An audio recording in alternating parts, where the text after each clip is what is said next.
time to watch for the moves. They're not hard to find. Strong arm tactics so loud, only themselves in mind. Every player has dreams of making ORCA fame. They'll live on in the minds of those who get in their way. ORCA's all say, don't come for me. Midners boots, they're so vain. As we set up the podcast webcam, the party's here to talk ORCA game. ORCA King CK with delusions of fame. In this LRG world, he's the apex predator. Danny and Jules in tow, always ready to go. Now it's time for the show. They're the apex predators.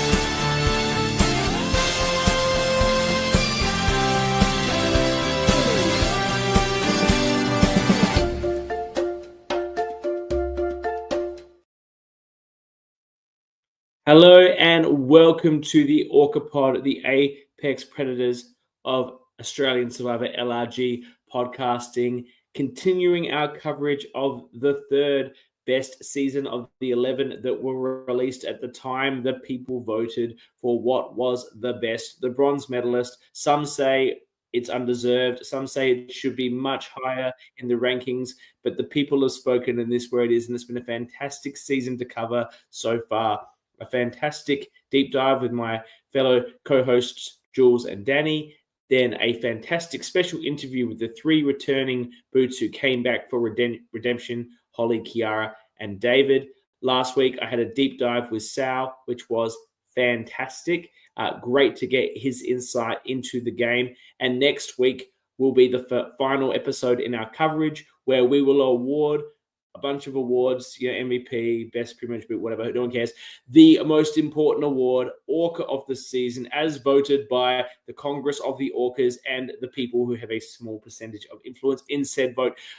Who will join the hallowed halls of the Congress? We'll have to wait and see next week, as I also catch up with Kyle and Brian for the fourth and final time in this rank down. And obviously we'll be able to congratulate them on their award. For anyone who watched the LRG Awards this morning, it was good to see that they recognized Australia existed in some extent with the award that Kyle and Brian so deservingly won. But tonight is the podcast you all come for. It's the podcast with all the spice, all the juice, all the hot tea, way more fun than anything I can produce. And that's why I have my fantastic guest host, as always, for the tea party, the wonderful Annabel. And let me bring her in. Oh my God. Seriously? Like, I've said it for a couple of seasons in the rankings now, babes. Like, I didn't hate watching this. I think I've said of other seasons, I quite enjoyed watching this. This is the only season I think I've actively enjoyed more than professional productions of Survivor. Like, I don't tell anyone, but I didn't watch any of this on 2x. I watched it on 1.75, which is really slow for me on it. Wow. I know. And even more, I watched parts of it on 1x. In the real time. Like, literally not even sped up. And I just thought I really needed to give this season the respect it deserves, which is a level of respect I've not given any of the other seasons. I showered for it as well. So this was fucking phenomenal. Did you even watch Playing with Fire on 1x? The one you're on? No, I don't even think I watched the whole thing. I think I literally skipped the parts we were in. So This was beautiful. This was beautiful.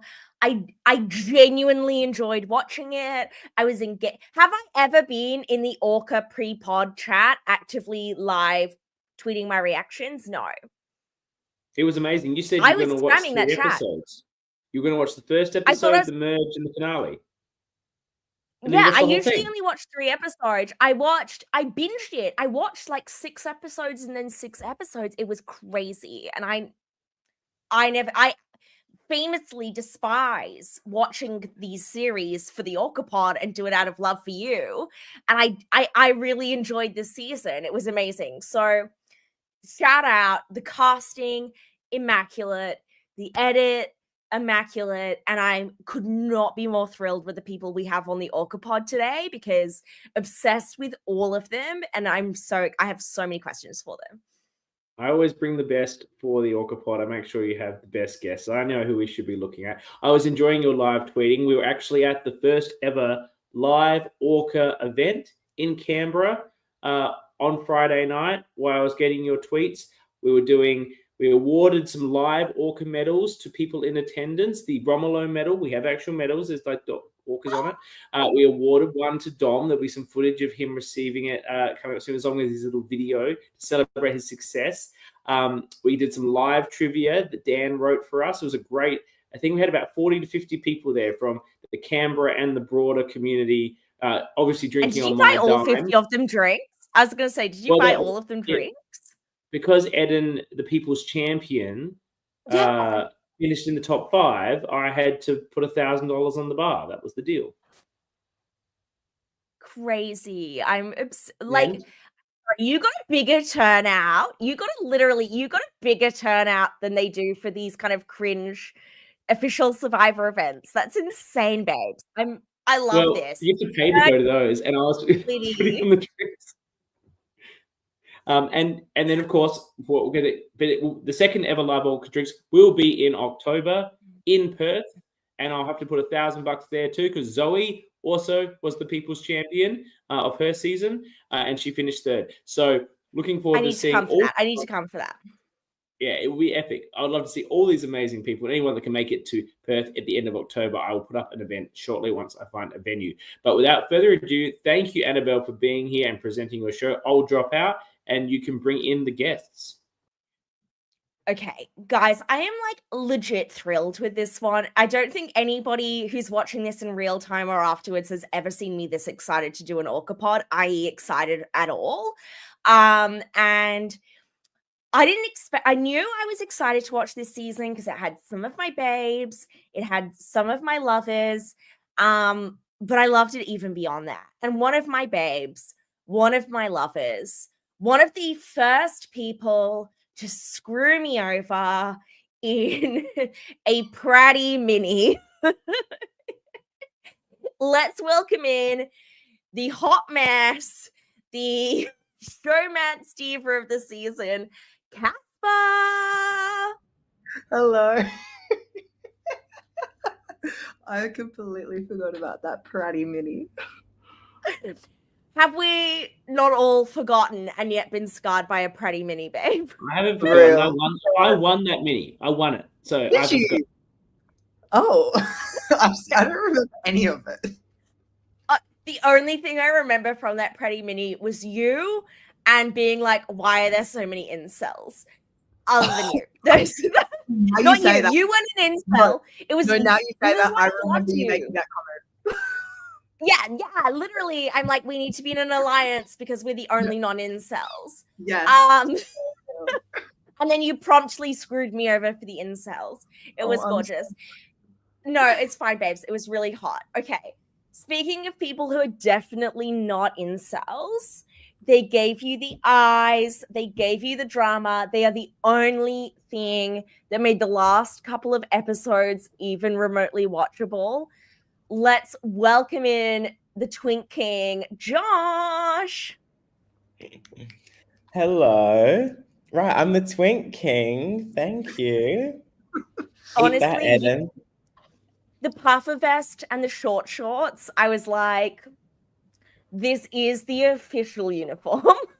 Literally. Yeah, those short shorts, they were like wedging almost, but I pulled it off. Looking like my legs were like, I don't know, like cankles in a sausage casing, but it was a good look.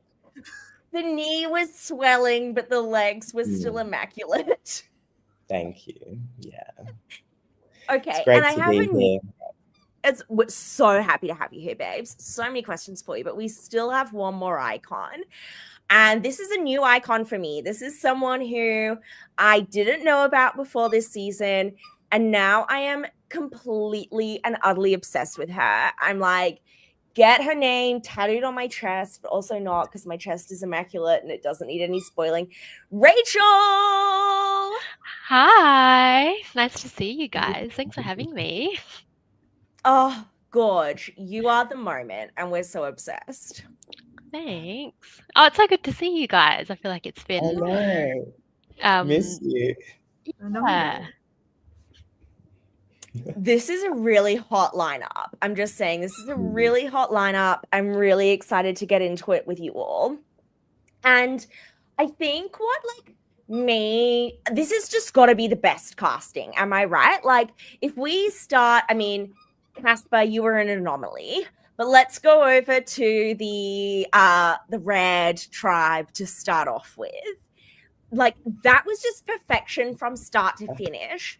We had Holly, who had everybody crying within the first episode. We had Ken, who I'm sorry is still one of my favorite players of the season. Fuck you all.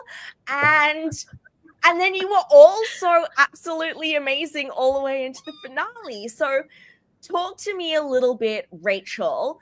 How did you end up here in this freak show that is the LRG world? And how did you end up on this completely iconic tribe? Because Holly chose you, girly. I know, I was the first female to be picked and the only female on her tribe as well. So I am friends with Zach, who played season 3. And we've known each other for a number of years. Which I kind of kept, I didn't tell anyone because I just thought Zach was such an icon on his season that going to be like a little bit of a like a threat to other people. And then I had no idea that Zach's dad was going to be playing. So I'll talk about that later. But I think that's kind of how I met Brian and Kyle, was through Zach. Brian and Kyle love doing like these little like Survivor birthday parties, and so that's where I met them. I was super competitive. I had played idols and played them successfully, and they were like, "Hey, we're casting for season 4. You should totally just like put an application in and see what happens." And I thought nothing of it. And then I think they actually had to follow up with me and be like, "Would still be interested if you are, we'd love to see your application." And I thought, all right, why not? I'll give it a go. And just did not realize just like how competitive it was that I was signing up for. But like loved it. And then in terms of our tribe, I don't really know how Holly came to pick. I think it was really clear why she picked Matt C, but the rest of us, I'm not entirely sure. She mentioned, I think, that she thought we looked really athletic. So I just don't know if that's how we got selected. Holly turned out to be such a queen. Like, that was a diverse tribe. Do you know what I'm saying? Like, there was no white bread about that tribe. Holly was like, I am going to come along and create a tribe of queens. Yep. Totally. All right. I don't even think I had spoken to her that breakfast. Josh, do you feel like you'd spoken to Holly in that breakfast to get selected? I spoke to her a little bit. Like, I tried to put in, like a bit of effort, but I definitely didn't feel like a vibe. But I was just obviously being nice to everybody. Like, I actually wanted to end up on David's tribe because he's hot, and and Brian and Kyle knew that I had a crush on David, like pre-season, because when I was watching it, I was like, oh my God, this player's hot. And that's why they put me on the end of the lineup in episode 1, right next to David, because they knew I was gagging for him. Also, like, famously, didn't she not pick Josh? Like, it got down to between Josh and Joe, and between a rock and a hard place, she was like, well, I guess I'll take Josh. Yeah, literally. I was, the outcast, but whatever. I mean, I think I got my payback, so. You did. You got your payback. We'll get to that in a second, but I need to circle back on Zach's dad. Okay, so Zach, hot. We love Zach. Also, so horny for Zach's dad. So is that how you ended up in the secret alliance with Zach's dad, Rachel? Because you knew him already? Yep, definitely. I had a suspicion that maybe Matt B was going to apply, but Zach kept really quiet about it. And then it literally wasn't until we were standing there on the lineup, and I was like, oh my gosh, that is Matt B. And we just made eyes, but like we never said anything. And I think we always knew, like, let's just not say anything, because I think he was keeping it quiet, maybe that he was related to Zach. I can't recall, but I thought that's his secret to tell. I can't remember. But I always knew like I wanted to work with him, or we would just somehow we just already had a connection that didn't need to be built. And that it didn't really like I didn't get to probably maximize that secret alliance, and it kind of came out all at the end when it was all like when the cards were crumbling anyway, so it just didn't get me much further in the game. You're like, no, I don't want to get rid of him. We're kind of in a Yeah. secret alliance, guys. Exactly, like, exactly. Yeah. No, If well, we anything, I love a was like, hot queen. that's my jury vote. I've got one guaranteed jury vote, Matt B, if I made it to the end. I love that. And we love a hot queen who has no idea of the level of seriousness she's signing up for. And I feel like you deserve that one person, you know, because everybody else had their little orc freak community already. And you deserve, except for you, Josh. Like, Okay. not Josh. So, Josh, are you telling me you didn't know anybody else there? Because I'm not buying that. Literally, I did not know anybody at all. Except you were horny for what's his face? Yeah, for David. David, that's his name. Thank you. But Josh did his homework. Josh knew like all the past players and all like the little relationships. Like he came in, you know, with his homework done. Definitely. All right. Well, we'll come back to you, Josh. Don't get me. We've got plenty to say to you. I want to talk about the tribe that was pretty much devoid of personality. And I say that with love. Other than you, Caspar. Like there was one light there. And I was listening to a podcast today and they were like, oh, you know, philosophically, it's not the player's job to turn up and be entertaining. It's their job, you know, like it's up to them. This is their experience. Let them win. And I like heard that loud and clear in the finale. But at the same time, in my head, I'm like, excuse me, CK signed me up for 12 and a half hours of this. I deserve a little bit of entertainment, which was a memo that most of the Yellow Tribe seemed to have missed, except for you, Caspar, who had this game by a chokehold until you didn't. How did you end up on the personality-free tribe? Because that makes no sense to me. Okay, I think the only way I can describe it is I was an 18-year-old who didn't know how to interact with people older than me. So I was just sitting there really shy, really awkward in that like little breakfast thing. And I feel like Kiara like saw me and felt bad for me. And then so she picked me when it was like nearing the end. And then I got onto the tribe and that all changed. But like, you know, for the first solid like 10 minutes, I was just sitting there like, because I didn't know how to talk to people. That's all I can say. Okay. No, that makes, I mean, I get it. Maybe you were the same age when you seduced me and then promptly ruined my life in Pratty's Mini. I mean, gags, because I literally don't even remember Pratty's Mini. I only remember what an icon you were. Being like, I'm obsessed with him. All right, but I love that. And you definitely got into ruining people's lives later on, and we need to talk about that.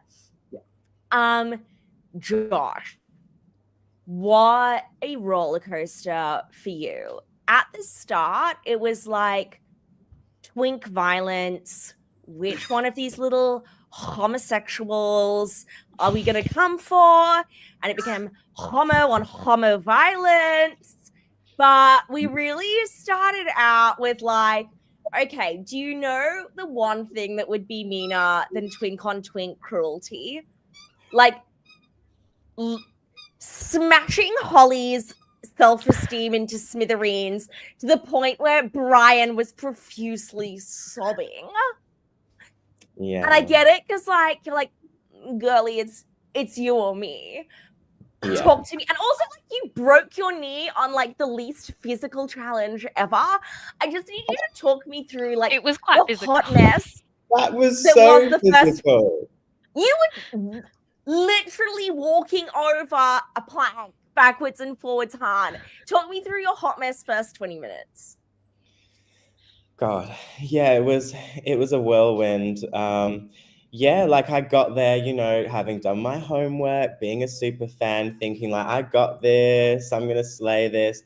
And then even like pre-game, I remember we were all sequestered in different rooms. And I remember, you know, trying to listen in, and I like saw Fiona doing like a little interview out of the window and stuff, and I was like hyped up. And then when they like lined us all up and I looked around at everybody, this was like before the starting lineup, we were still in like the accommodation area, and they're like, okay, everybody, like, you know, the game's about to start. And I'm looking around, and then my heart just sank. I was like, oh my God. I'm like looking at all these people. Like I saw Rachel, and I'm like, oh my God, she looks like some like villain, like queen that's gonna tear me to pieces. And I'm seeing all these beef boxes like Dan and Jake, and I'm Michael, and I'm just like, oh my God, I'm done in this town. But yeah, just things went my way. You know, I met some cute friends at the breakfast. You know, my introduction to Caspar was Caspar, just the first thing. Yeah, about how good Caspar's social skills were back then. Comes up and the first thing just goes, oh my God, are you? And does a limp wrist like that. And I was like, Stop yeah, it. Stop that's it. it. I was like, I'll just go with it. I mean, it wasn't wrong. So yeah, and just It's the little way things he pissed like at that. you and was not the most homophobic person there. Yeah, it was crazy. And then yeah, just like getting put on the red tribe, and like yeah, there was just a lot of non-verbal communication. Like I already knew I vibed with Michael and I vibed with Rachel, Matt C. We all vibed at the breakfast, and Holly and Ken were just not on my radar. And then just like Holly was just doing things that were just kind of rubbing us the wrong way a little bit. And then although we weren't saying much, we were just kind of making eyes and like kind of going like that. And that was just kind of what started that off. That was like even before the challenge. Like, do you remember that, Rachel? Like just the Yeah, vibe. I feel like it was when it came time to our first tribal, we had literally only known each other for like, I don't know, 90 minutes. Yeah. Okay. And we'd had less than probably like 10 minutes to actually chat to each person individually. So we were just like, we were literally just running off vibes. And there was like, it was just gut feeling at that point. So I think we all just could tell like who we clicked with and who we just didn't, or at least like when you've only known each other that for that long, I don't have time to like try and for you to give you another chance to give me a good impression. It's kind of like you had your chance, that you didn't blow Literally. me away. And so yeah, that's I still think like it was the right decision. Um, Same. like I don't shy away from that. Agreed. And I think like I blame the returnee first boots because like we're looking at, was his name David? He's like, okay, who are the worst men I've ever met in my life? Let's get them on my tribe, plus some like diva down, ready to bro chicks. And shout out to Fu, who I'm literally obsessed with. She's the Love only that. person I'm sad is not also here on ORCA Pod because she was super cool and super vibey. Then we had Holly, who was like, who are these like incredibly cool people who everyone would want to be friends with in real life? Get them on my tribe. And then Kiara were like, okay, who are the nerdy weirdos? Plus Caspar, who apparently was also a nerdy weirdo at this time as well, who literally couldn't communicate. I was like, these are my people. This is my first boot vibe community. Get them all on my tribe. We're all going to be super weird together.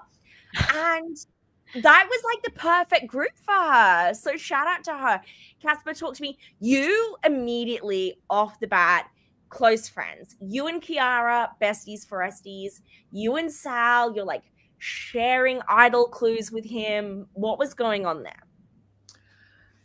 Oh, okay. So Sal, I knew before.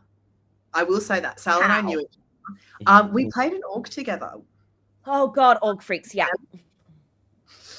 OSM, yikes! But we played an org together. And so we were kind of like friends before that, but we had never like properly met in person. So I kind of got there at Backyard Survivor and I was like, hang on, I think that's Sal, but I wasn't sure. So I didn't say anything. I was just kind of like, as we were like walking, like before we actually started, like the first thing in the morning. And then it wasn't until like later where he introduced himself. I was like, oh my God, what the fuck? So that's kind of how we knew each other from the start. I don't actually remember if Kiara and I had a specific moment or if we just kind of like vibed from early on. I think she was just like sweet. And I think she just saw this like I said, very socially awkward 18-year-old who didn't really know how to talk to people. And she just kind of like took me under her wing a little bit. Not that once I got like comfortable, I definitely didn't need to be under someone's wing, but it was good to have the first like, 10 minutes while I like warmed up to all these random old people. Yeah, and I do think like what's been really confronting for me with this season is trying to choose the ORCA. So Rachel, you're not part of the freak community. So I don't know if you're familiar with the concept of I'm the not. ORCA of this season. Okay, Please so explain. it's a very prestigious prize, but there are 3 key criteria, all right? So there's loud and proud, and that means that you have to have rubbed somebody the wrong way within the first couple of vote outs. Like someone has to have had a confessional saying how annoying you are. And Caspar, that does kind of qualify you. There were a lot of people who were like, this bitch needs to shut up. Yeah. If I squint, Josh, I mean, they wanted you out. It was you or Ken. So, I mean, Yeah. obviously Dan and Jake or Kyle, whatever his name was, working really hard. So they really did. We'll That's get onto them number later. 1. And I want to emphasize, Rachel, this award is an honor. Number 2 is strong arming strategy. So that means that you have to have in your mind a clear strategy of how to move forward. And you don't really care about anyone else's opinions. You are there to like railroad everybody else into doing what you want to do, which is giving Caspar energy. Once we definitely start getting down into this. I mean, also like to an extent, Delulu Dan, but I don't think anyone was really listening to him. And like Josh and Rachel, you really tried, but again, you kind of had to have allies to do that. So it wasn't really working in your favor. And then the 3, this is where there's a little bit of hot competition because there's a lot of people competing for this. And so number 3 is propensity for narcissism. So in order to qualify for this one, you have to have at least one confessional delusionally talking about how you're in control of the game and how you're like a surefire winner. Now, actually, the person who stood out for me with this one, and I stan him, I think he's the most adorable person in the world, Michael. Michael was so number 3 that at the point that when Matt C was winning all of those touchy subject questions for being in control of the game, Michael couldn't help himself but discuss with tribal council in front of the jury how everyone was wrong. There could be somebody else in control of the game. So that was giving like strong number 3. But also Jake and Dan were really, really they were strong piece number 3 coded. Yeah. They really were. So Josh, I want to talk a little bit about number 3 for a moment, because on the tribe swap, you end up with Jake and Dan.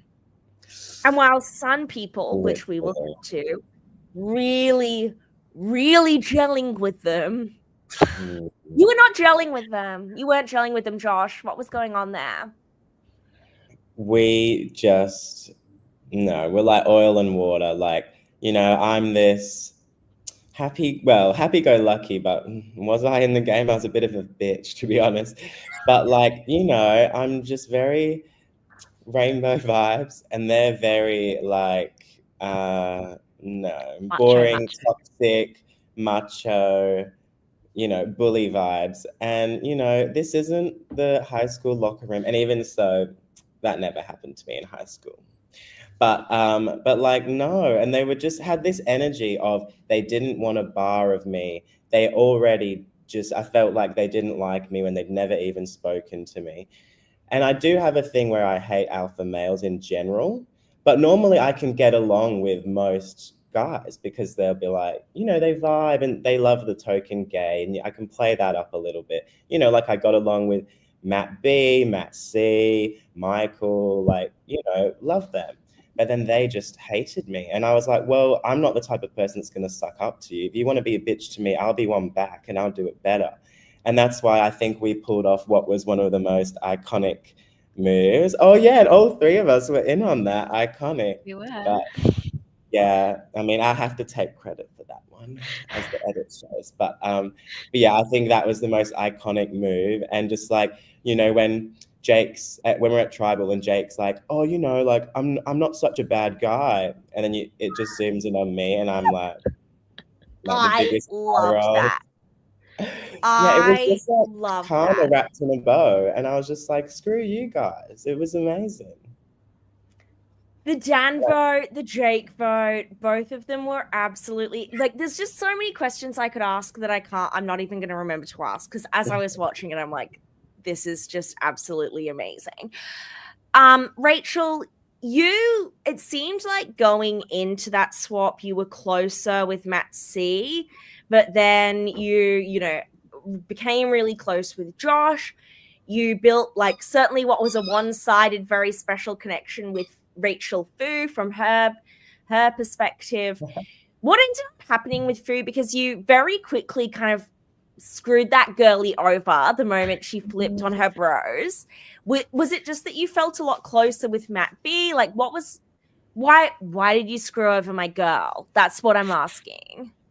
I think deep down, I was actually quite threatened by Fu. Like, she was super eloquent. She was really like street smart. She was an Asian Rachel as well. Like, there was a part of me really deep down, if I'm really honest, I was really threatened by her. And I thought, this girl's just gonna come in and replace me. And I could see like my alliance were like, yeah, like we love Fu, like let's totally work with her. So maybe part of me was like, I think I'm going to get replaced by her. But prior to that, the Dan vote, Fu and I were on the puzzle in like the fish puzzle together, and there were no cameras around, and we just had a really great chat about like what's happening, where are we going, and even just like non-game chat, just about like we're both of our parents were born overseas, like moved to us, so we just like aligned in so many ways. So I felt really connected with her as a person, but then come game game talk, I just felt like, oh, I could tell she was really strategic, and she was not afraid to cut her own players. And I just instantly felt like, oh, I'm not sure. I think I would rather work with who I've already established than to give her too much of a leg up. Once we got to merge, though, like I was like, great, like we can all work together. I never wanted to flip on her, and I think even when Josh was like, let's just flip it to Dan, and I'm like, well, what about Fu? Fu's gonna be so blindsided, and Josh is like, so, and I was like, You are oh, savage, okay. Josh. I love you.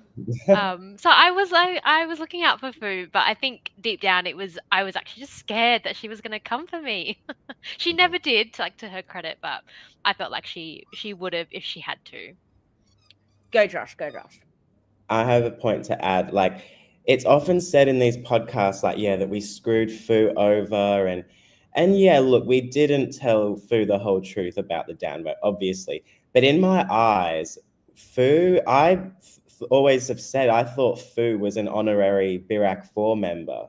Like, truly going into that merge, like, obviously we needed Jake's number, and that was begrudging in itself. But I always felt like Fu just vibed with the Birac 4 so well, and I genuinely wanted to work with her. And I always say, if I got that idol from the reward, which from the auction, which I was robbed of getting, I still die by that.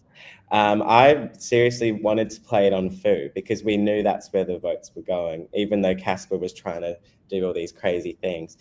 Yeah, like I really loved Fu, and you see, like Rachel and I, when the final vote gets read and it's Fu, like we both are like we were Yeah. shook because we really loved Fu. And yeah, I think Fu is an amazing, amazing player. So social, so smart. Yeah, like a real gem of casting. Yeah. I'm so horny for Fu. If you can hear the squeaking in the background, that's Puffy Fluffykins, who's like, bitch, why are you guys still awake? Fu, I think you're right to be threatened by Fu, because I'm watching this and I'm like, I know these people in real life. I'm obsessed with them. I'd literally give all of my kidneys for Josh. But I would throw all of you under the bus for Fu because she's a fucking icon and I'm obsessed. So I actually think it was amazing for your like stan cards, for screen time. Like Fu was sucking it up by being an icon, and certainly for your own icon status, getting rid of Fu, perfect decision. Even though you didn't really get rid of Fu, it was this little asshole down here. And don't even think that I'm done with you, Caspar, because we need to talk about the most toxic thing of the entire season, which was you literally scissoring on camera with the worst man ever. Let's talk about your weird as fuck showmance Iconic. with Jake. I was screaming. So it's like you had this connection with him at the breakfast because like what, you were both 16, I don't even know. And then the moment that you guys like get on the swap tribe together, you're basically like grinding on his lap being like, oh, I love you. And then you're like, and this dude, he's shameless, by the way. Like this man literally cannot talk to someone without making like super intense eye contact and being like, oh yeah, she wants me. Anyway, and you're like, oh my God, can you guys believe this guy's flirting with me? Continues grinding on his leg.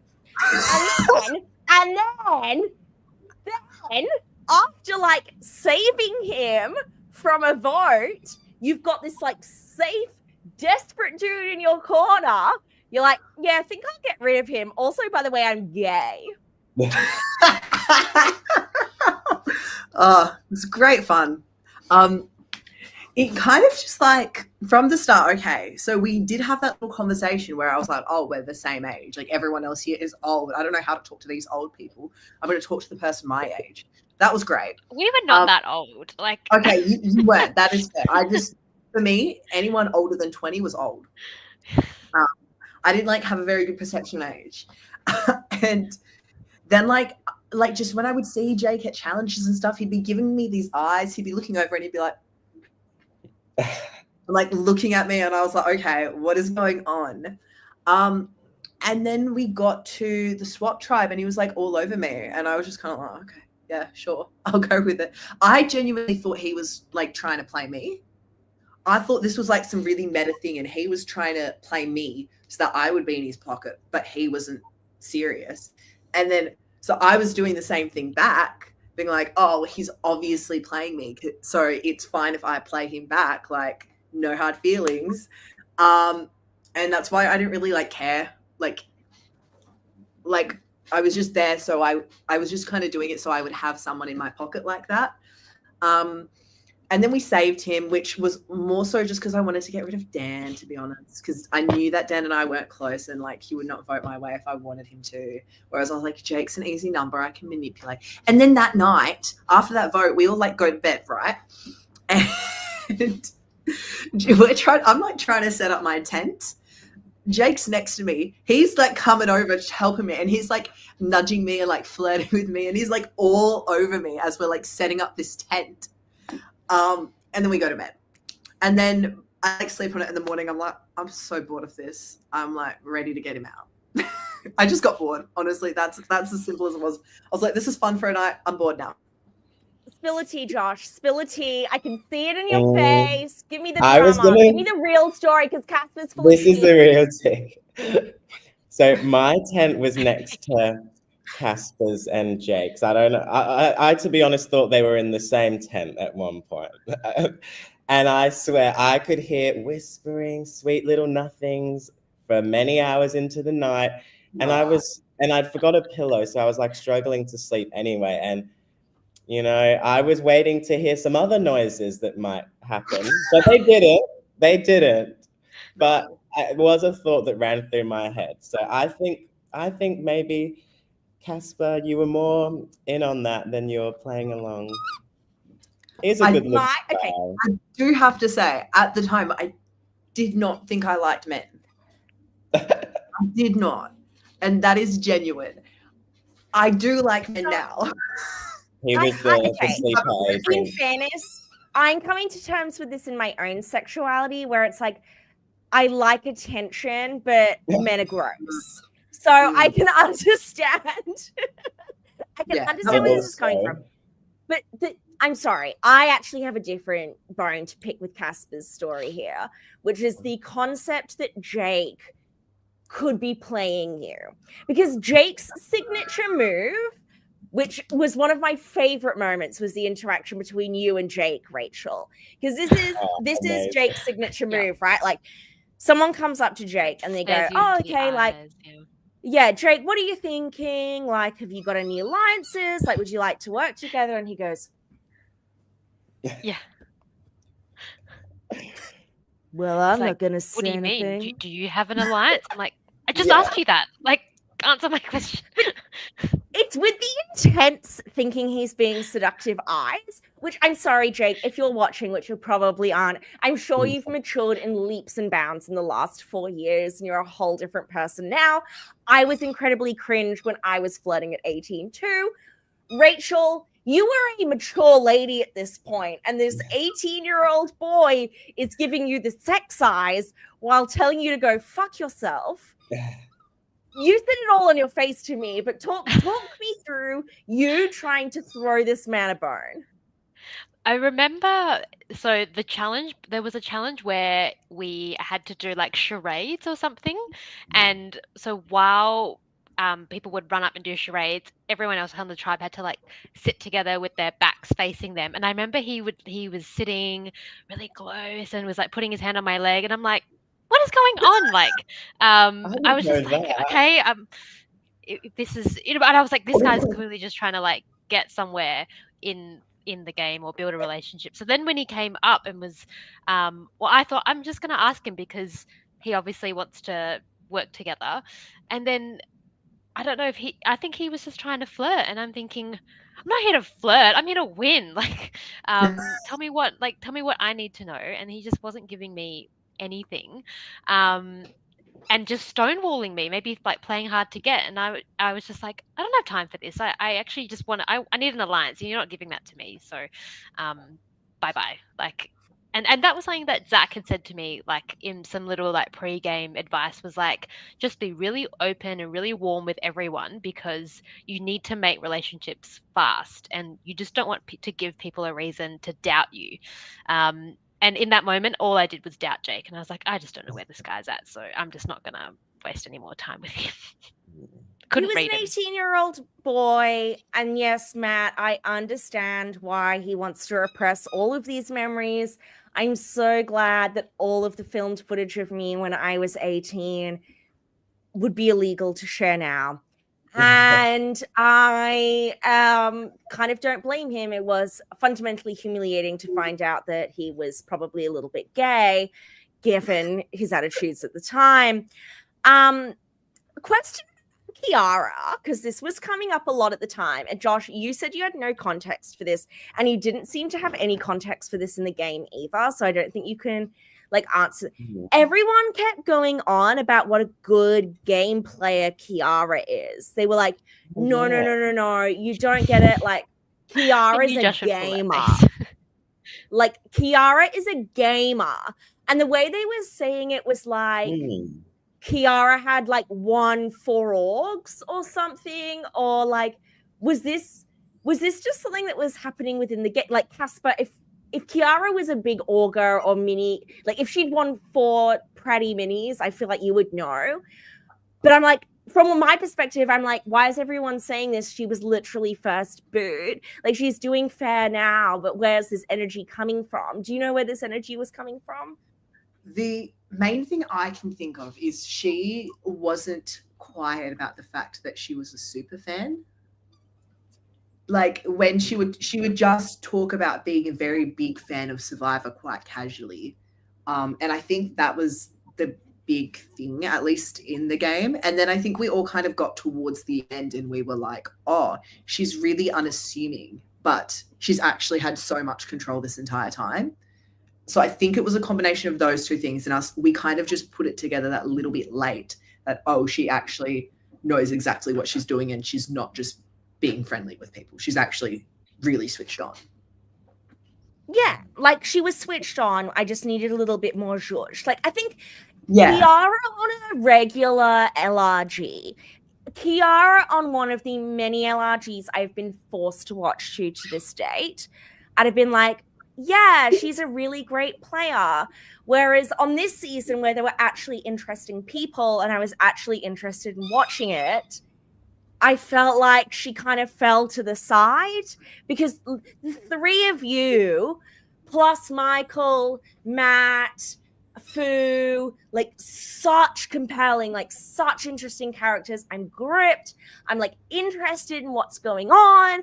I felt bad because I felt like I didn't feel bad. I was loving my life because I was like, finally, an LRG I'm being forced to watch and I'm actually not hating my life.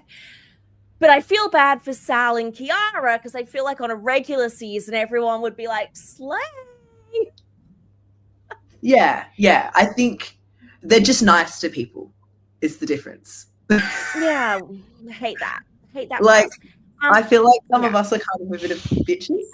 But Sal and Kiara pardon?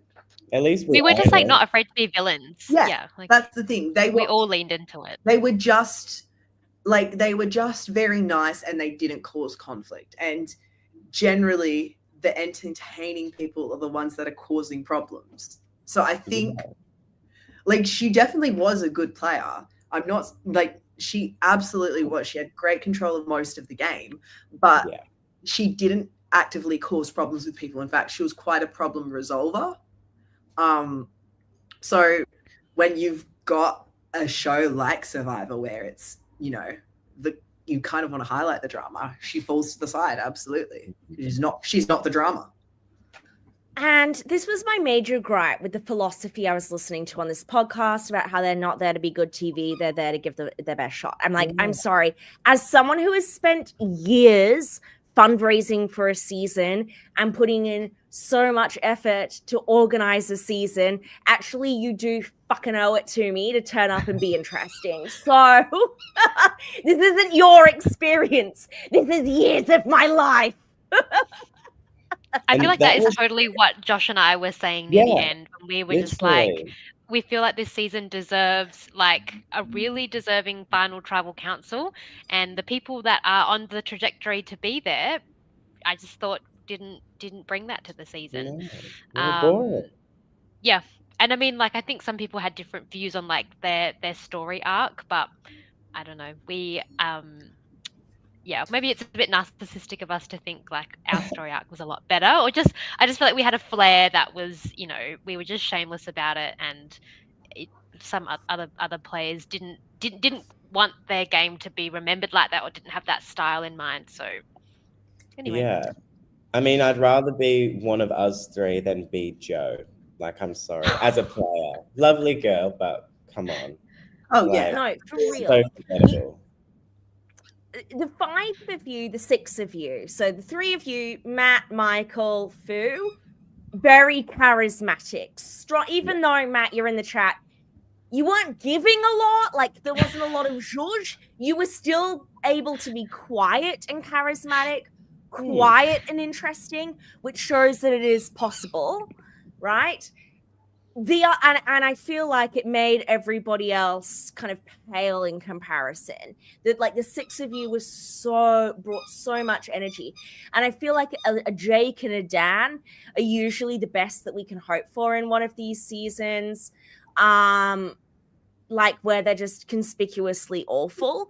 Whereas in this, and this is why like we had such dynamic, interesting, three-dimensional characters, and yet going to that call out. So Rachel, Josh. We're starting to get to the end. Really, I mean, you both, I'm ranting now, but we had lucky and unlucky. Like, lucky in that if we hadn't had that tribe, The the split post-merge tribe split, and Michael won that, you're That's dead in the it. water. But then you're unlucky in that you lose Michael in the rock draw. At that point, maybe Rachel, I'll go to you. Rachel, at that point, you're down in the numbers.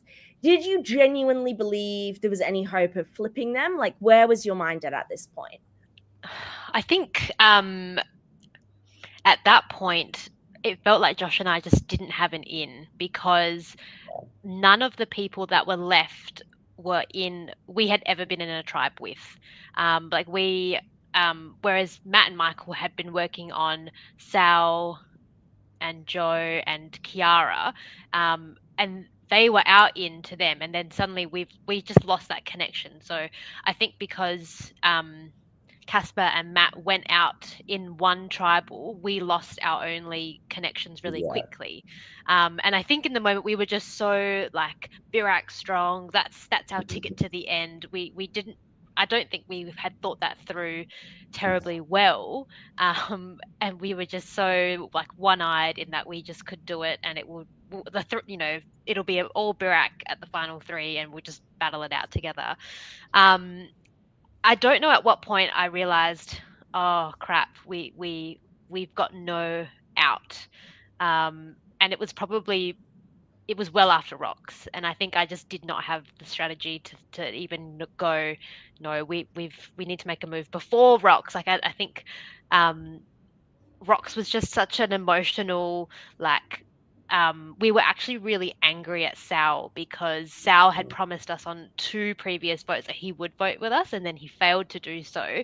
So it just, and even looking back now, like it logically made no sense for us to target Sal, because then he became immune in the rocks draw. But we were just so, we just could not see, like, we were seeing red literally, and we were just like, we got to get rid of him. He's crossed us too many times, and then it just, I don't know, just didn't. And credit to my alliance, they are all like massive Survivor super fans. At the time, I was not a big Survivor fan, so I think I kind of got blindly led into rocks. And it wasn't until I drew a rock and I'm thinking, oh shit, this is not going to go well for me. Like, I'm not sure I'm happy with this decision. But at that point, it was just too late.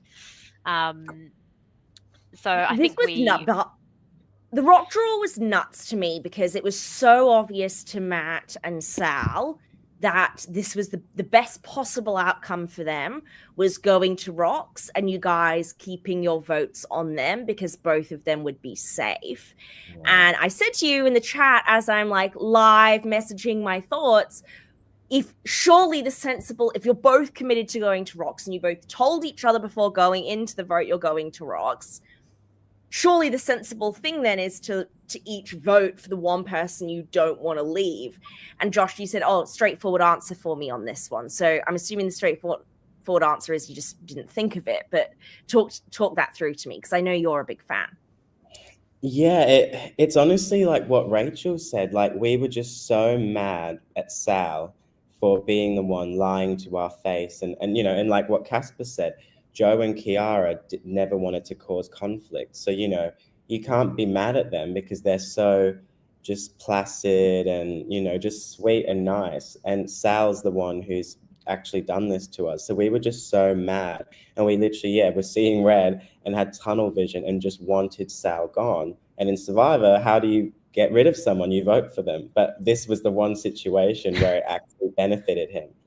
But also on the DL, Matt C and Sal had a secret backdoor deal, or maybe backroom deal, that sounds better, where they engineered the votes to be on each other so they were both immune. And I think maybe he kind of goaded us into voting for Sal in order to guarantee that him and Sal were both immune. And because Rachel and I more so were like, probably wanted revenge and were like the bitches, we went down that road. So it was a very simple thing, really. We were just mad, plain old revenge. I think we lost control the moment Matt and Caspar went out. I think we lost control. Josh and I lost control of the game at that point. Yeah. I've got questions for Caspar. Yeah, sorry, Caspar, did you have something to come in and say? I remember at the time being like, that's odd that they'd keep their vote onto Sal, because obviously going rocks benefits Sal, but Sal is such, I think people forget how like selfish of a player Sal is. Like he is always in self-preservation mode. And I feel like had the vote been on one of the other people, he might have flipped and rocks might not have happened. So I really remember thinking that was an interesting move on your end, but yeah. I think we should have put it on Jo because she's probably no one's going to rocks. Yeah, well, Kiara would, but that yeah. Interesting. Okay, other question I had, maybe Josh, this is for you, and something I thought about a lot. If you or Rachel had been rocked out, do you think Michael and Matt would have flipped on the remainder to form an alliance with Sal and have played it that way? Because as you say, they actually, even Kiara said she found Matt very soothing. She really liked Michael. It seemed like there was a relationship there. I felt like there was no chance of you and Rachel being able to form a cross-tribal alliance.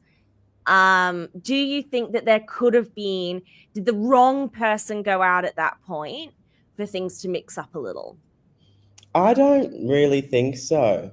I feel like the three yellows, like Kiara, Val, and Jo, I just felt like they were so locked in. And yeah, and there's a scene in the Rocks episode where Michael really does go to Kiara and try to charm her, and Kiara just straight up is like, we're going to Rocks, like that's it. Like I just felt like I don't know, I feel like there was no in, but maybe Matt and Michael may have more insight. But yeah, I thought unless we like a yellow went home during the rock draw, I think we were doomed in any scenario. Okay. All right, Caspar, going back to your vote out, you, like, again, had a stranglehold on the game. You were strong-arming strategy. You were the main driver for several episodes. You had relationships with pretty much everyone except for the misogynistic two, except for one of them who you were scissoring. So really just Dan. Dan was the only person you didn't have an alliance with. And it seemed to go from the point where, like, Fu and Val desperately wanted you out, but nobody would do it. And then with the space of a vote, all of a sudden everybody was on board to get rid of you. From my perspective, getting rid of Jake was probably the big no-no for you. But from your perspective, as someone who lived it, where do you think it went wrong for you? There's two things. Getting rid of Jake, I do think that was a mistake. I think Val should have gone. My reasoning, though, is I didn't realize Val had anything against me. I also didn't realize Rachel Fu had anything against me. I had no idea what was going on. I was just like, oh yeah, this is fun. I was not thinking straight. I had no idea that either of those two wanted me out as badly as they did. I thought Val and I had like made up. And I just didn't even realize Rachel Fu had like wanted me out at all. So me getting Jake out was just like, oh yeah, I'm bored of him. See ya. Mistake. My other iconic move though. I loved it for TV. Yeah. Honestly, half of why I voted him out was just so I could do the sorry, Jake, I'm gay. That was like half of it. That was half of it because I was like, oh, this is so iconic. I'm gonna say this. It's gonna be great. Still gay. I was screaming. I was literally screaming. That was funny. But I think the other part was I just thought I had a lot stronger of a grip on my alliance than what I did. I just flew too close to the sun because I thought I could go and play around with the Birak people and be like, oh yeah, we can maybe organize a plan. We'll try to do something. And then I realized they didn't like me. They didn't want to work with me. So I threw that to the side. I was like, okay, I have to go back with the yellows. And I just thought that I could just do whatever and that they'd be fine with it. And that because I was with Kiara and Jo from the beginning in that split tribe, I was like, oh, because I've been with them from the beginning and we've already voted Val out before, even though Michael's immune, we can just get Val out again. Like, to me, there was no, like, I didn't even think that it was an option that they would vote me. I didn't think they'd consider it. And then, so I'm just like floundering around. I'm trying to help Sal find an idol that round. Not for me, for him, because I was like, oh, Sal's in danger. Little did I know he already had 2. And so I was just floundering around, not really talking strategy, because I was like, oh, well, we've already discussed it once. It's obvious what's going to happen. I don't, like, you know, I'm better suited at other places to make sure that other people I care about stay in the game. And then right before Tribal, I just talked to Joe and I'm like, just confirming that we're all like, you know, we're all still voting Val. And she's like, she's giving me this like really willy-nilly answer. She's like, oh, I don't know. I'm not sure. And I'm like, oh, I'm going. Oh, shit. I was like, I fucked up. And yeah, it turns out Kiara can lie really fucking well. She was talking to me and she was like, yeah, you're not going home. Don't stress. After I kind of like heard that from Joe, she was like, no, you're not going home. Like, don't stress. You're so fine. She was like rubbing my back, holding my hand during Tribal. I don't know if anyone saw that.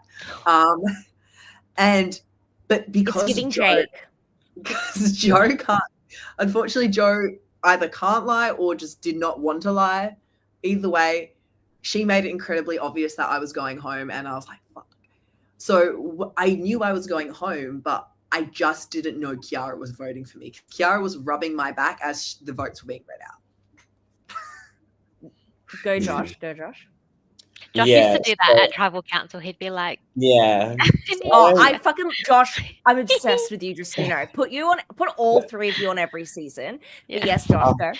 You know, I would play every season. Like, I'm that obsessed. But yeah, so when we had the split tribal, when Caspar went home, I've already said this before somewhere, but yeah, we were walking and it was off camera, but Kiara turns to me, and as we're walking like on the DL, and because the previous round when Fu went home, the Fu and the Birac 4, we all voted for Caspar. And that was a big shock, and Caspar was very upset at me and stuff. And Kiara asked, so you all voted Caspar last time. Is that what you want to happen? And I was just like, yeah. And then so Kiara actually started off that chain reaction of making sure it was Caspar and not Val who went home. So interesting. Okay, Yeah. one of my last questions, because like baby girl's got an early morning. The thing that really wigged me out, I'm like living it, screaming, love the season. Okay, snooze fest through the finale. We're now in the aftermath, and Josh and Fu are snuggling up to Sesame Jake. And you're like, oh, my big mistake was voting out Jake, not Val. And I'm sitting here being like, no, Jake literally hated you both so much, he actively wouldn't even talk to you. How could that possibly be a better bet than Val? So talk to me, Josh. Why was your big mistake voting out Jake? Look, maybe not my biggest mistake, but it was a big one. I actually stand by it. Like, although I'm a bitch and all of that, I can forgive, I can forget, I can roll with the punches, and this is Survivor. Yeah, Jake was rude to me, you know, at one point off camera, because you know those looks he gives everybody, he was giving them to me too. And I literally said to him, when we were like waiting to go to the bathroom, I was like, why do you keep staring at me like that? I can't tell if you're flirting with me or trying to intimidate me. And he was like, I'm trying to intimidate you. And I was like, well, it's not worth it. Like, seriously. But then, yeah, and then we just did not get along. But then when we got to merge, and I first up was like, first and foremost, we need to get rid of Jake. I was thinking, like, because we were so tight on the swap with Matt B and Caspar, in my head, it wasn't 6 yellows, 2 blues, 2 4s. It was like a conglomeration of all of us mixed together, and Jake was an outlier. But then when the yellows all kept pairing off, I knew, I'm like, oh my God, it is 6v6. And we needed Jake's number. And then so me flipping and Fu flipping, it just screwed us, because then we were at a disadvantage by default of 5-6, and we just couldn't see it. Fu was like the Oracle, and we should have listened to her. We should have voted out Val. In fairness, I think Holly will agree with me when I say she couldn't have predicted putting together such a toxic combination of people. And I don't mean toxic in terms of mean, I mean toxic as in for making anything happen post-merge. We tried our But best. yeah, We made good TV happen. you really did. It was so interesting. I can't believe how interesting this pagonging was. And like, shout out to the quiz and shout out for you guys to hustling to make something happen. And Caspar, you were amazing. All right. So we're getting down to the nitty gritty now as I start emotionally preparing for bed. And that is our pitches for the ORCA Award. So Josh, I know you really want to be ORCA of the season. My argument is you were actually too good at the game. Like, you are genuinely a really excellent player, and you can't be the ORCA of this season. Yeah, see, Kitty Puss agrees with me. You can't be a really good player and be the ORCA, right? You can be, you are an icon, and this season proved that you can be iconic and not an ORCA, which previously inconceivable. Yeah. Usually you have to be an unbearable person. But I think, remembering everyone, Rachel, this is a recap for you. The 3 ORCA criteria: loud and proud. Someone had to have hated you, preferably early on. I'll give you that, Josh. You had that one. They can dance. Strong arming strategy. So that's bullying other people into doing what you want to do in the game. And third is propensity for narcissism. So you have to be talking about how amazing you are in the confessionals. So there's going to be a vote after this. The Alliance of the Orcas, which is our group chat of everyone who has previously won the ORCA award, is going to vote for the ORCA of the season, along with the audience. And we will be awarding the new person to join the Alliance of the Orcas from this season. And I want each of you to, you don't have to pitch yourselves, but you can pitch the Congress. Thank you. The Congress of the Orcas. Who do you think deserves ORCA of the season? It is a very tough vote. I agree, Tara. For me, I'm like narrowing it down. I'm like, I think Jake and Dan deserve an honorable mention because they did have propensity for narcissism and they were loud and proud, but they didn't have any strategy to string between them two of them. Like Caspar, I do think is standing out for me at the moment as the most ORCA-ish. Just because the strong arming strategy was there, but I don't know that the narcissism was there enough. And Josh, I can see a pitch for you as well. I just think that you were too effective. Julie ran for One Nation at the Fed election. Which one was Julie? The state election. State election. Yeah. Who was Julie? Was Julie on the season? Her hat. She was on blue. The one who got picked before me at the starting lineup. That doesn't narrow it down. Oh, the other old lady. Wasn't there only one? Who was the other one? Lady. Yeah. Well, I don't know. There was a lot of olds. Yeah. Okay. All right. That is quite ORCA-ish. But she wasn't displaying this season. All right. Rachel, we'll start with you because I want to give Caspar and Josh time to prepare their pitches for themselves. So, Rachel, there was nothing really ORCA-ish about you. You were a normal, lovely, amazing person. Thank you. You weren't under the radar at all. Nothing under the radar about you, but everybody loved you. Were universally beloved. There was no one bitching about you in the confessionals. Unfortunately, that rules you out of contention. So just as I've been explaining this award to you, who leaps out to you as the ORCA? I think I feel like Dan very early on was like ruffled a lot of feathers, made a lot of ripples in the pond. I don't think he had like great strategy that he strong-armed anyone to do. I think he was aware of his like presence. I think he was very narcissistic in terms of like he knew what he was. I mean, he's an actor, so he was actually fantastic to watch on TV.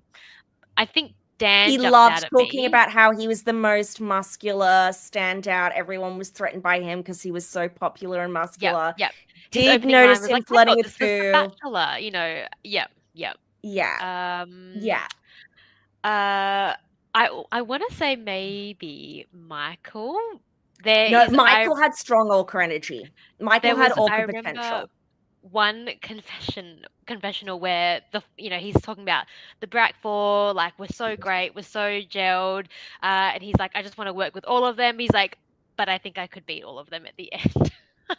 And we Yeah. still give No, Michael shit for that because we He think, was Michael, there's no delusional. way you were gonna win. Like, you're just delusional. But we love Michael for that. So Michael is the smoochiest dad. Like, in person, the one time I met Michael, like, nothing about Michael gave Orca to me. He gave, like, wrap this man in tissue paper and give him as a Christmas gift. And then watching it where he's like, literally, peasants. And then we have that tribal where they're like, yeah, but Matt C, though, isn't he slaying? And Michael's like, oh, bitches, please. Hello. Have you It's all noticed me? And I'm like, oh, King, slay. Didn't know you had this in you, but I kind of love it. I see that, Rachel. yeah. So I think those are where but I don't think anyone like had the trifecta Orca, but those are my. Yeah, I don't think anyone had all three, in my view. Okay. It's all right. Josh, you've been preparing this. I see it for you, and I think you deserve votes. But give it to me. Like, give me the Orca pitch. Yeah, like literally, before the ORCA award even existed, like it's been made for me, and I'm gonna feel so robbed if I don't get it. But yeah, I feel like, I brought the charisma, I brought the drama. Episode 1, I fractured my knee and managed to, destroy a couple of people on the tribe just to save myself and just be chaotic. Then I come up against, David versus Goliath story against the two big bullies, Dan and Jake, and I see to the end of them. And then, as all my allies get whittled down and I was just the lone wolf, I was just, fighting tooth and nail to stay in the game, literally fighting at tribal council, arguing with people, calling out everybody who I'm hoping that me somehow having a go at them will make them want to keep me in the game more. And then somehow that I may also get their jury vote. Like, it's just delusion. But, if I am going to lose, I'll go with what you said. And then it's because I was too effective and too good at the game. If you don't win, I'm telling you, it's literally because I think you were too good at the game. I'd say I think my strongest pitch for Josh is that Josh bullied Holly, Can, and Joe. Potentially the 3 nicest people in the game who have never victimized anybody in their life. And Josh went out of their way. You went out of your way to ruin their days. And I do think that is Orca worthy. Yeah, I'm sorry. And love you, Holly. I'm sorry. I swear, out of the game, I'm actually so sweet. But you put me in a competitive environment and I'm like a cat backed into a corner. I'm going to attack. You're not sorry, Josh.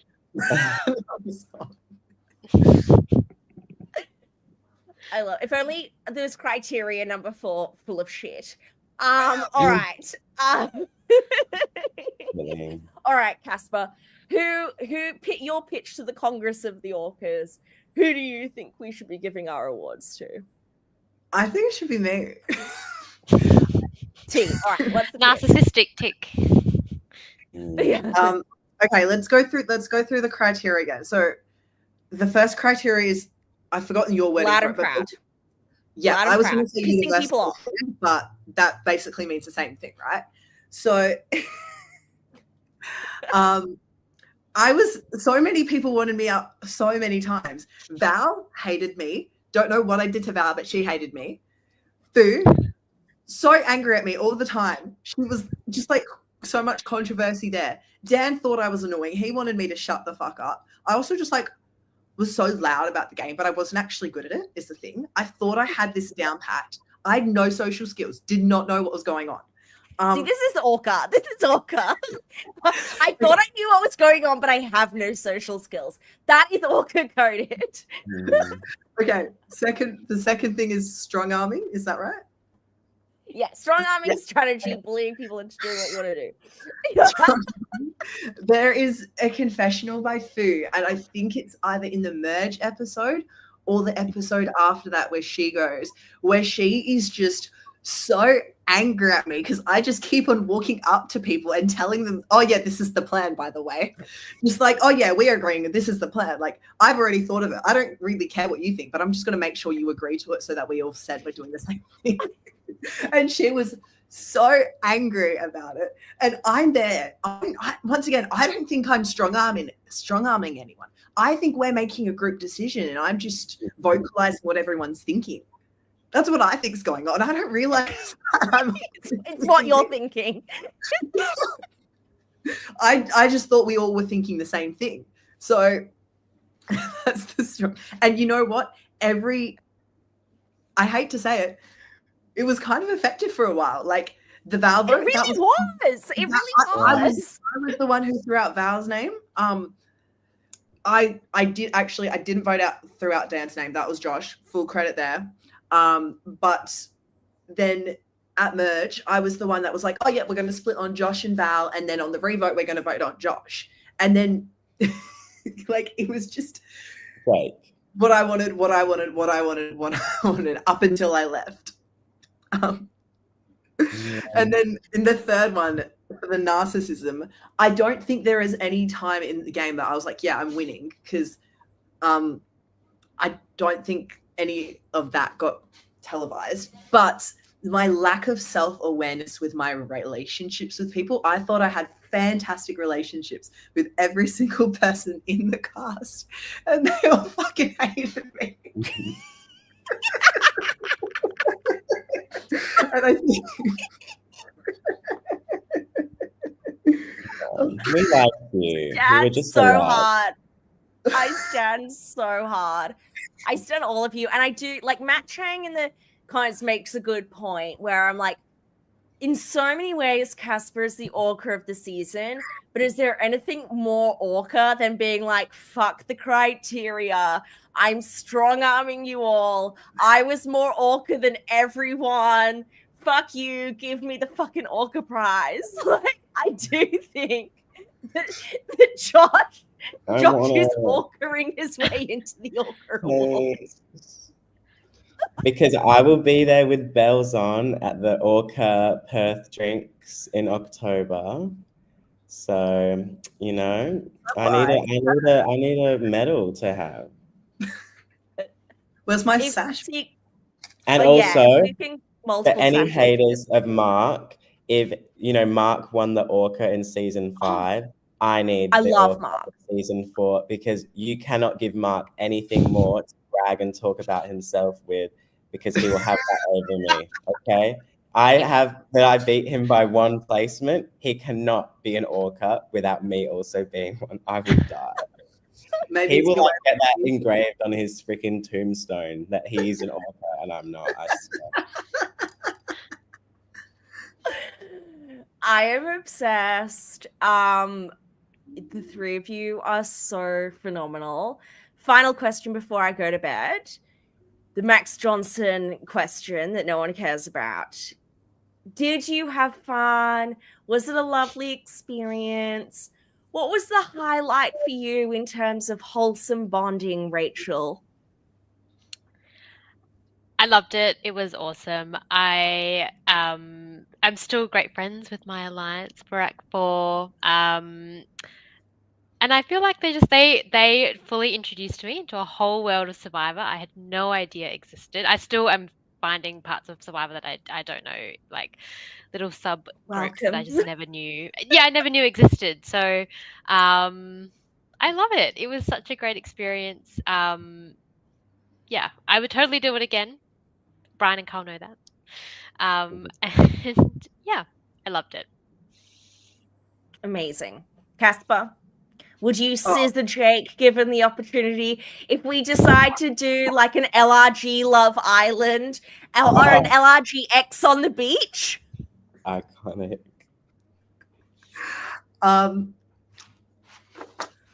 I don't know if I'd scissor Jake again.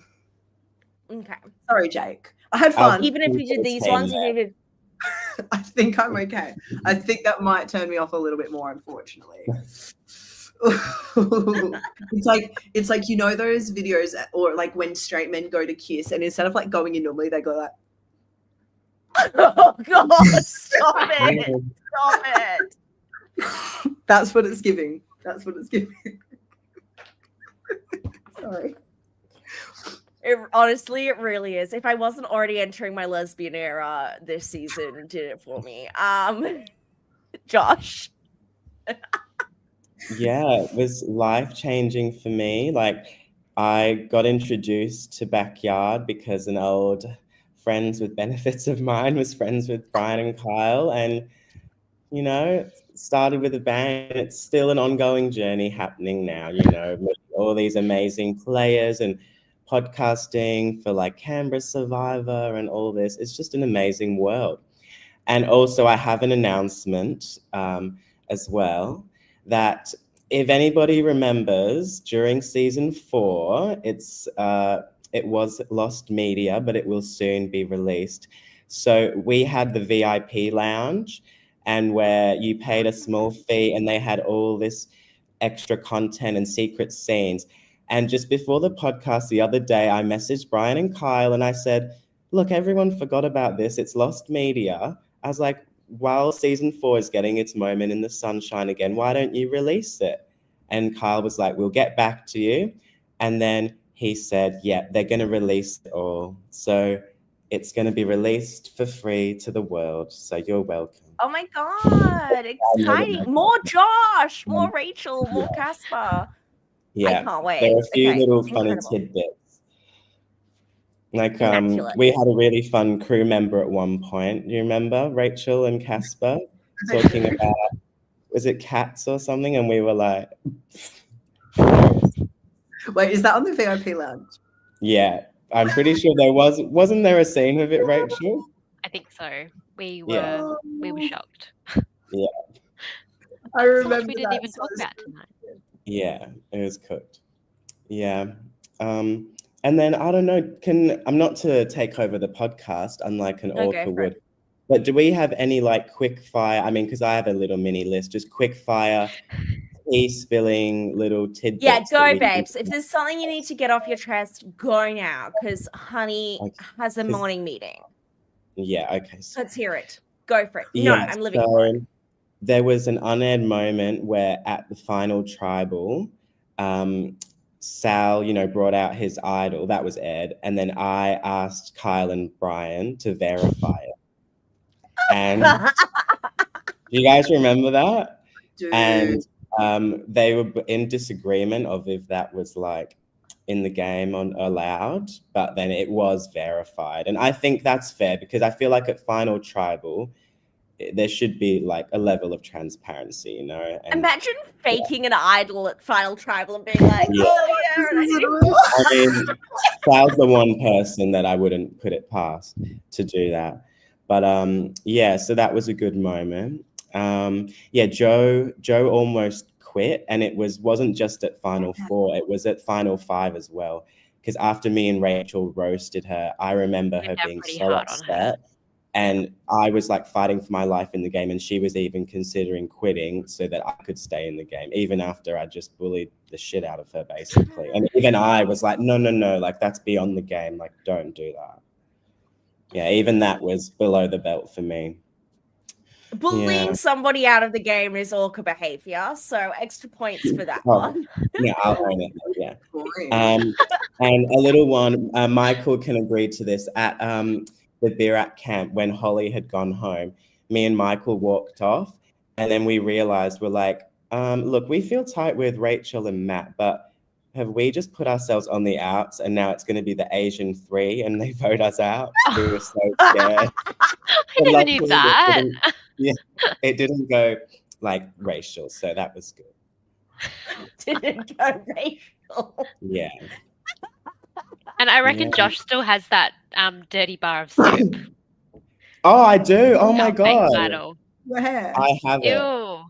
You guys say a moment. I'll be back in 2 secs. Oh my god, obsessed. Every little gathering, Josh brings it out and just has to show everyone and make everyone touch it. It's like his I don't know, his Hail Mary. Ew, he's He's never gonna He been loves on it. the He'll never bin it. No. He's gonna pass it. It's probably Yeah. still in the cloth with the little red string. The little It is. string. It Is it in the string? Show me the string. Yeah. Fuck. Wait, I have a bag of shite here. Where is it? My prized possession. It's nothing Oh for my you. god. I'm like going through all my buffs from all the LRGs I've helped crowdfund over the years. Oh, here You've got we go. another one coming, babes. Well, this string may have fell off, but I have it. Ew. Still smells like Holly's tears and the blood of Pen. No, it's actually, Don't yeah, it's smell it. That's awful. disgusting. But this is it's an OG artifact. Yeah, and I think Oh. it has when someone tried to start engraving like idol or oh wait, can you see it? Like one Okay. letter That was there, ambitious. and then we go. Yeah, up. disgusting. But Very yeah. lovely. I will never bin this. Caspar, think if any I- parting yeah. key did yeah, literally, I'm feeling you, Matt. Caspar, did Jake try and rub his boner on you in the night? Any other gossip? What? Any parting tea before we leave? Not really. The only thing I can think of is also something that didn't get aired. There was this one confessional quite late into the night, I think right before we voted Dan out, where I'm sitting there and I'm starting to get annoyed at Jake like being all over me. And I'm like, oh yeah, I'm just like a fag and I don't blah, blah, blah. And I just remember calling myself a fag and nothing else. And then obviously I that love didn't get that. aired. It was kind of an awakening for you. Well, In the way that trauma can sometimes make us understand ourselves even better. Yeah. I love that. Rachel, any parting goss? I wish Kyle had put an idol at that high tea at the end. Oh, That Oh every time my I see God. him, that I felt like I was absolutely robbed. That there was nothing. at I that reward. wish Kyle had put an idol at that final high tea. Yeah, Kyle. So Kyle was the one that was filming me. He was. Mm. I don't know why he decided to crew that particular scene, but I could see it in his eyes, and I thought, yes, there must be something here, and Yeah. I just felt really robbed in that moment that there was nothing there. There was, and I turned it upside down, and they said there was nothing there. So I thought, what was the point in having that reward, Kyle? There was no point. Agreed. Literally. Anyway. It made no More sense. twists to save you. And not Yeah. even like an idol, yeah, but even a stealer vote could have saved us because Some we could kind have of tied up advantage. 3-3 or like an extra vote, just anything. Because I had Yep. immunity. Anyway, that's Yeah. my. All right, I am yeah. literally desperate to go to bed, team. Could not be more desperate to go to bed. But love all of you so much. This hands down, I cannot imagine there being another LRG that I didn't hate watching as much as this one. And the three of you, absolute delights. Gorgeous. Those of you in the chat, I loved most of you as well. Mwah, mwah, mwah, mwah, mwah. See you at the next tea party. Love you. Bye.